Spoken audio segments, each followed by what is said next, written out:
What a writer can do is immerse himself in his time. So everything that happens close or far from him is driving into his literature, into his books, or escaping it. And this is exactly what I decided to do for my next years. I really do not appreciate these times. I do not like, and I don't want to talk about this. I already live it, but writing about this, it should be living it twice. No, I want to escape. So for the first time in my life, I'm starting to write historical novels. To me, it's enough 40 years ago. That not mean other centuries, other civilization. But in a time that was far enough from this to see again hopes and utopias, and of course there were wars, of course there were, for example, 40 years ago, it started SIDA, AIDS, so there were pandemic too, but it was totally different. I don't know why, but these times I can hardly stand them once living. I cannot stand twice by writing about them, so I escape.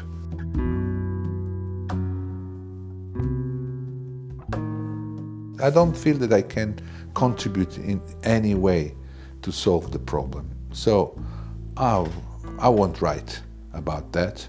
I wrote about psychological consequences of the pandemic in the moment when what was worrying people was not psychological consequences, but the contagion.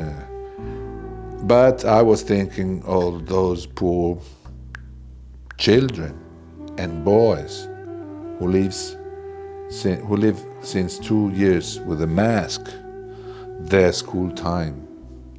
They don't even recognize themselves anymore. And this, just talking about teenagers and children, this has an impact, a terrible impact on the psychology of everybody, of us. But I experienced that people were not so interested in this in the very moment of they prefer discussing about vaccination or not vaccination, all those items. So I stopped writing and about as a journalist. In my recent life, in this last 20 years, changements that had been waited and dreamt during the last century that finally came, and they were disappointing, and they were something that instead of creating condition of spreading freedom, they did the opposite. Look at internet. Internet during the 20th century was not even imagined. Science fiction started to talk about internet at the end of the 80s with William Gibson. But for the golden age of science fiction, there were just nothing similar to internet. There were interstellar journeys and space wars, but nothing to do. And when it came out, it seemed for everybody something so wonderful, so that it was, for me, it was a real hope. Something that came without even having been imagined before by man. It seemed like the intervention, the direct intervention of a God. You are not capable to imagine this. Take this. And now, what's the use we do of this wonderful instrument? Spreading fake news, spreading horrible photographs of pedopornographical and the worst part of the mankind. Yeah.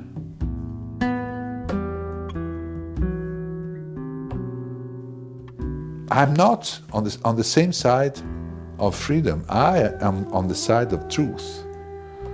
And because there is the truth. There is.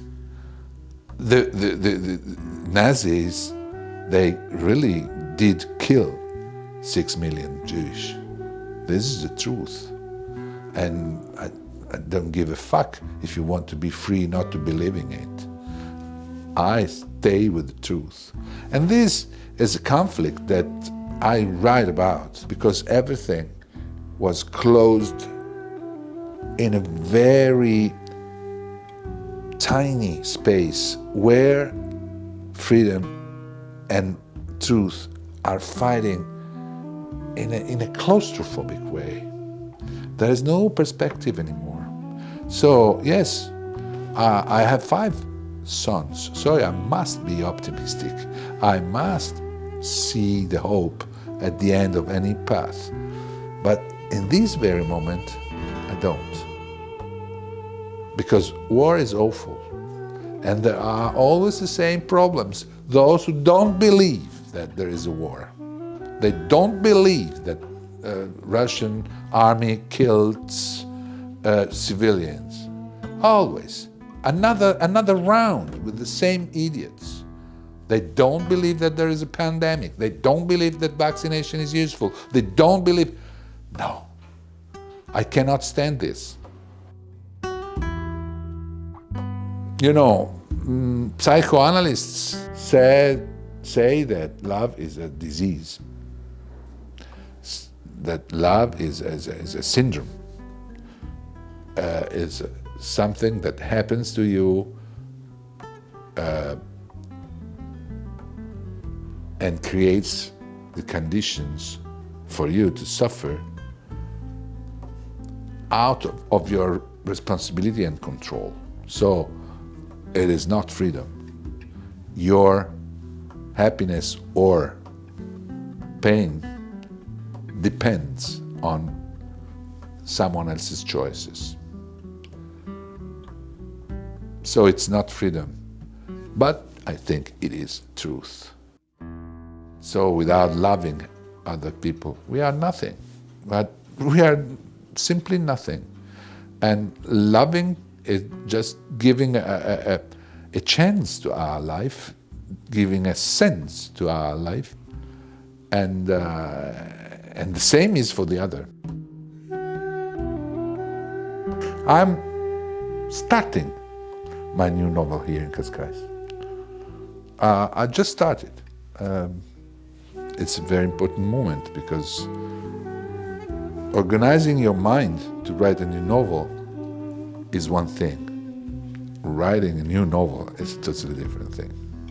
And the most important inspiration for me is this space and the time I have, let's say for the first time in my life, because as I told you, I have 5 sons and 2 are very young children. So it wasn't even thinkable that I could leave for 1 month. And all this makes possible that I spend 1 month here. This is something that is done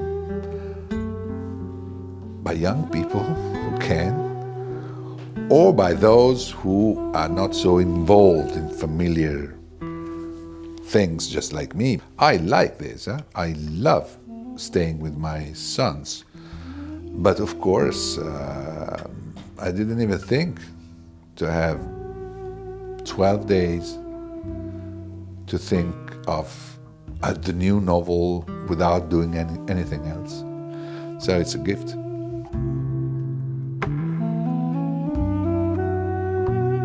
it's a wonderful experience. It's a wonderful mood. You know, it's high, but it's also calm. And sometimes we think that high means neurotic, and calm means poor. But here is the demonstration that it's not true. So if you go to Paris or Amsterdam, you see people neurotic, enjoying, creating, but neurotic. I don't feel this.